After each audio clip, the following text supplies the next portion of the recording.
Il est indéniable que notre religion ne fait pas de différence entre les devoirs spirituels et les devoirs matériels. Dieu dit dans la sourate Az-Zariyat des éparpillés que les croyants sincères et véritables prient le jour et la nuit, en public et en privé, en silence et à haute voix. Ils ont une intimité particulière avec leur Seigneur qui fait qu'ils sont considérés dans le Coran comme des muhsinoun, des gens qui ont atteint l'excellence. Car le summum de notre religion, c'est d'adorer Dieu avec sincérité de tout temps et partout. Mais l'adoration de Dieu ne s'arrête pas à des prières surérogatoires faites la nuit, tôt le matin, des demandes de pardon et le repentir. Ça, c'est un volet nécessaire de l'adoration divine qui doit nous propulser vers quoi? Vers des actions concrètes, matérielles, au quotidien. Et l'une des actions fondamentales qui est citée dans ce verset, qui est en train de nous dépeindre le croyant équilibré, donc qui a une relation excellente avec Dieu, l'une des actions principales, c'est l'humanitaire. Ainsi, ces gens pieux qui prient la nuit, qui implorent Dieu, ont le sens de quoi? Une dimension profonde, le sens de l'humanitaire. Ainsi, Dieu dit dans le Coran, ils ont le devoir de voler au secours de celui qui demande et de celui qui est dans le besoin. Et ces croyants sont dans l'obligation spirituelle parce qu'ils ont compris quel était le but de la religion, de voler au secours de celui qui les interpelle, celui qui les appelle au secours, et de celui qui est dans le besoin et dans la privation et qui n'a pas les moyens ou qui n'ose pas demander. Ainsi, le véritable croyant, c'est celui qui, la nuit, implore son Seigneur et le jour est au service des créatures de Dieu. D'ailleurs, pourquoi est-ce que Dieu nous demande de l'implorer la nuit? C'est pour avoir la force le jour de nous sacrifier pour lui plaire. La meilleure façon de plaire à Dieu, c'est de donner à boire à celui qui a soif, à manger à celui qui a faim, de panser les blessures de celui qui souffre. Ainsi, pas de religiosité s'il n'y a pas d'élan humanitaire chez le croyant. Le pieux chez nous, ce n'est pas celui qui prie uniquement, mais c'est celui qui prie pour pouvoir s'élever et devenir quelqu'un de généreux en essayant d'être au service des autres. Pour faire court, aller droit au but, les hostilités ont repris à Gaza ce matin, c'est pas près de s'arrêter, et même si ça s'arrêtait demain ou la semaine prochaine, les dégâts sont terribles. Gaza est une zone sinistrée. On se croirait, subhanallah, à la fin de la Deuxième Guerre mondiale. Vous savez, quand les Alliés sont venus nous libérer, ils ont détruit une partie de l'Allemagne, même des villes en France. Et si vous regardez ce qui s'est passé à Gaza et ce qui est en train de se passer, vous allez voir qu'il y a une similitude, subhanallah. En fait, c'est normal. C'est parce que la même philosophie donne les mêmes résultats. Vous entendez?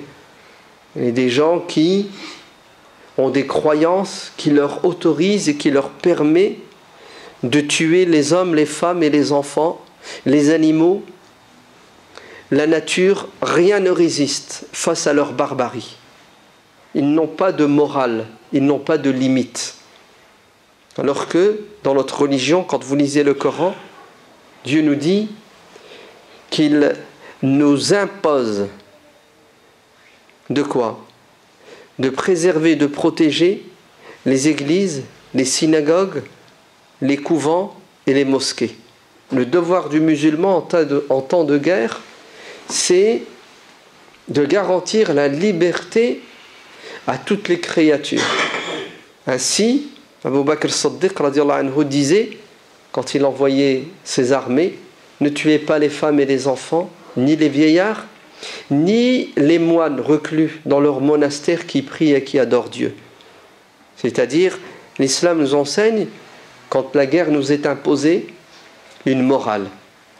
Les conventions de Genève, n'est-ce pas?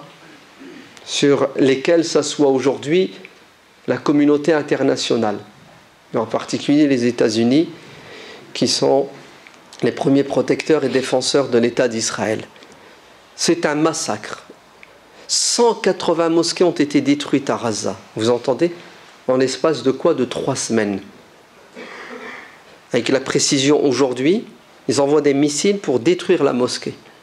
Parce que leur but, ce n'est pas de s'attaquer aux combattants, mais c'est de s'attaquer aux mosquées et aux femmes.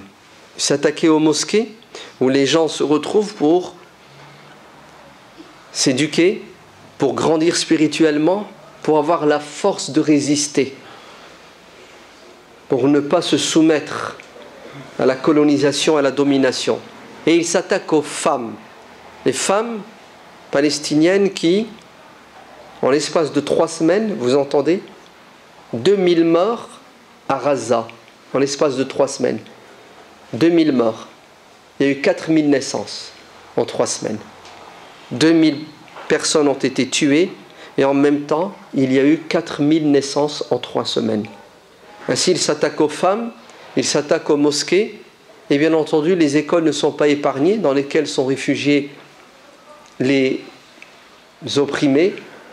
Bref, c'est un désastre et un massacre. Comment devons-nous réagir face à tout cela? Un projet qui n'est pas très compliqué à réaliser. C'est le projet du sacrifice du mouton. Cette année, tout musulman qui a une conscience, tout musulman qui a un peu d'humanité, doit impérativement, cette année, envoyer l'argent du sacrifice du mouton de l'Aïd à Gaza, en geste de solidarité pour nos frères en Palestine. Ainsi, nous appelons cette année, non pas au boycott de l'Aïd, mais à un Aïd intelligent. Au lieu d'acheter un mouton, ici en France, et de le sacrifier, comme on a l'habitude de le faire, nous qui avons les moyens, nous allons s'étaler, Inch'Allah, faire un virement bancaire au CBSP pour que le mouton soit acheté en Palestine pour les enfants de Gaza, pour les veuves de Gaza. Voilà. Ça, c'est une pratique intelligente de notre religion. Quant à ceux qui vous diront non, c'est une sunna du prophète sallallahu alayhi wa sallam que d'égorger un mouton le jour de l'Aïd, dites-leur que ce qui nous est demandé, c'est d'abord de pratiquer ce qui est obligatoire, c'est-à-dire le Coran. Et le Coran nous dit de donner à manger à celui qui a faim. Vous entendez? Secondo, nous pratiquons le Coran et la sunna, puisque nous donnons à manger à ceux qui ont faim et nous donnons à manger à ceux qui nous appellent au secours. Et le minimum, c'est quoi? C'est de se priver pour l'autre. Et en fait, il ne s'agit même pas de privation, parce que nous ne sommes pas dans le besoin. Allah barik fikum, ne vous trompez pas de priorité. La priorité, c'est de sauver des vies humaines, en donnant à boire et à manger, les médicaments, etc., etc.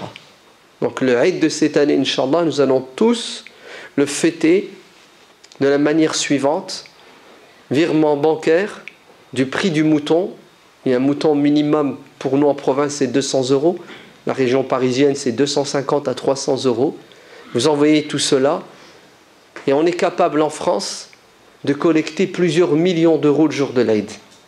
Et là, on pourra dire que nous avons soutenu Gaza. Imaginez-vous si le jour de l'Aïd, on arrive à collecter 2, 3, 4, 5, 10 millions d'euros. Comment nos frères de Gaza vont réagir face à ce cadeau? Vous savez comment? La nuit, ils vont prier pour nous.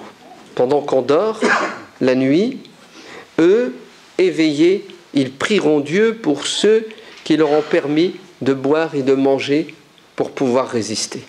Allah yabarak fikum, transmettez à toutes vos connaissances, hein, à transmettre sans hésiter, d'accord, hein, faites circuler à travers le net, à travers tous les moyens possibles et inimaginables de communication ce projet de Eid à Gaza. Nous sommes tous des Palestiniens et tous solidaires avec nos frères palestiniens. اللهم انصر إخواننا المجاهدين في كل مكان. اللهم أعز الإسلام بنا وأعزنا بالإسلام. اللهم افتح علينا فتوح العارفين. اللهم ارزقنا الإخلاص في القول والعمل. اللهم ثبت قلوبنا على الدين. اللهم أرنا الحق حقا وارزقنا اتباعه وأرنا الباطل باطلا وارزقنا اجتنابه. اللهم اجعلنا من الذين يعملون بما يقولون ويخلصون عندما يعملون. ربنا آتنا في الدنيا حسنة وفي الآخرة حسنة وقنا عذاب النار. سبحان ربك رب العزة عما يصفون وسلام على المرسلين والحمد لله رب العالمين.